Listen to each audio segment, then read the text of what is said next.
I've been on a 14-day cleanse, and this is the first time I've had coffee, so I am charged.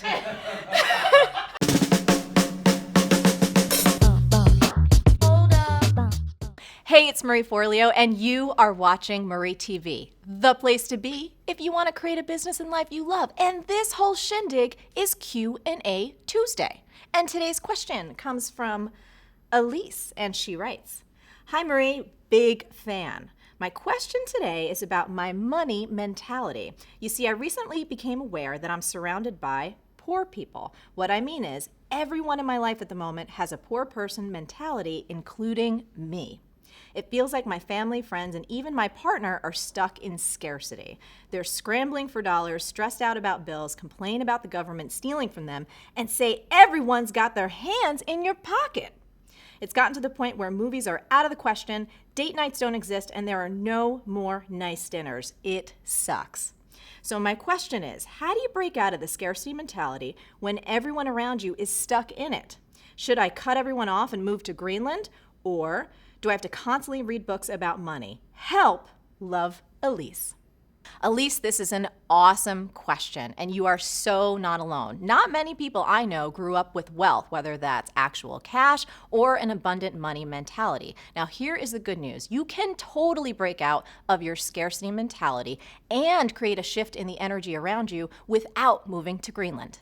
Now, I know you put a lot of emphasis on the people around you, but as you know, the only person you can change is yourself, so that's where we gotta focus. Here are 6 ways to turn that money frown upside down. Number 1, you gotta write yourself a fat reality check. Elise, I know you probably know this, but let me remind you. Almost half the world, that's like 3 billion people, live on less than $2.50 a day. And 80% of all humanity lives on less than $10 a day. Now, I did a little research on you, and I'm pretty sure you don't fall into either one of those populations. Now, I'm not making you wrong for wanting more, but you gotta get that true abundance starts with appreciating everything you already have right now. So if you want out of that scarcity mentality, you gotta start appreciating what you got and make it a habit. You've got a roof over your head, you have clean running water, and you have some damn cute clothes. I think Oprah said it best when she said, "Be thankful for what you have, you'll end up having more. If you concentrate on what you don't have, you will never, ever have enough." Number 2, get an ATM. What? Steal a cash machine?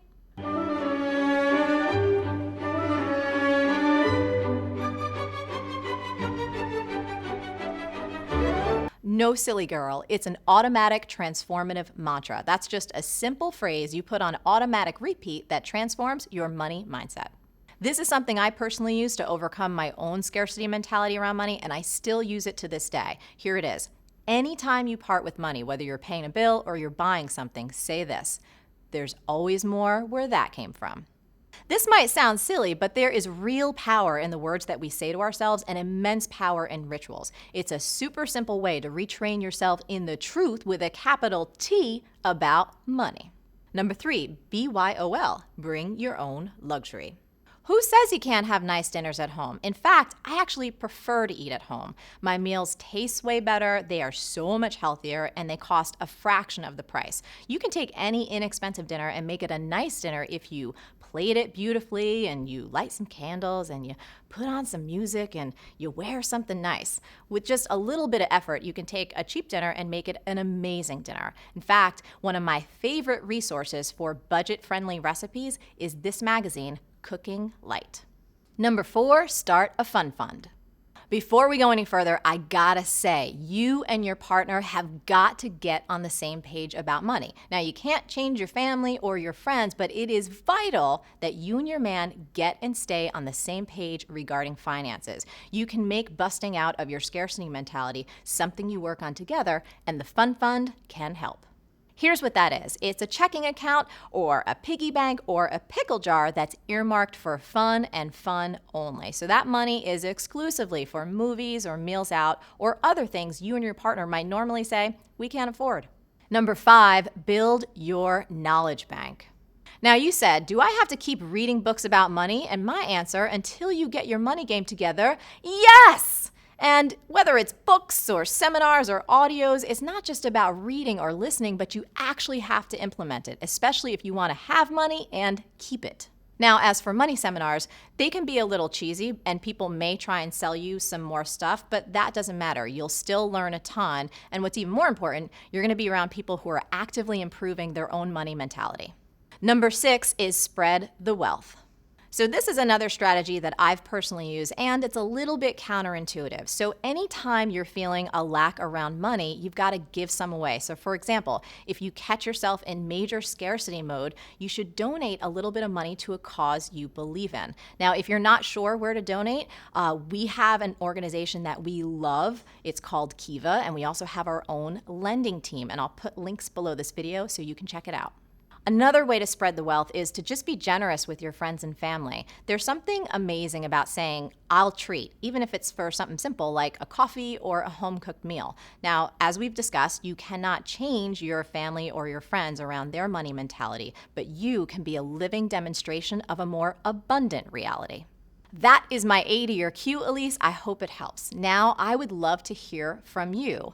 Have you broken out of a scarcity mentality around money? And if so, how'd you do it? Now, if you're currently working through this, I would also love to know which of these 6 strategies resonated the most and which can you put into practice starting right now.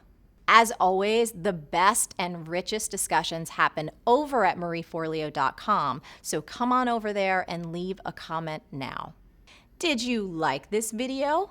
I certainly did. If you dug it, please like it, subscribe, and share it with your friends. And if you want even more awesome resources to create a business and life that you love, plus some updates from me that I only talk about in email, come on over to marieforleo.com and sign up for email updates. Stay on your game and keep going for your dreams because the world needs that special gift that only you have. Thank you so much for watching, and I'll catch you next time on Marie TV. B-School is coming up.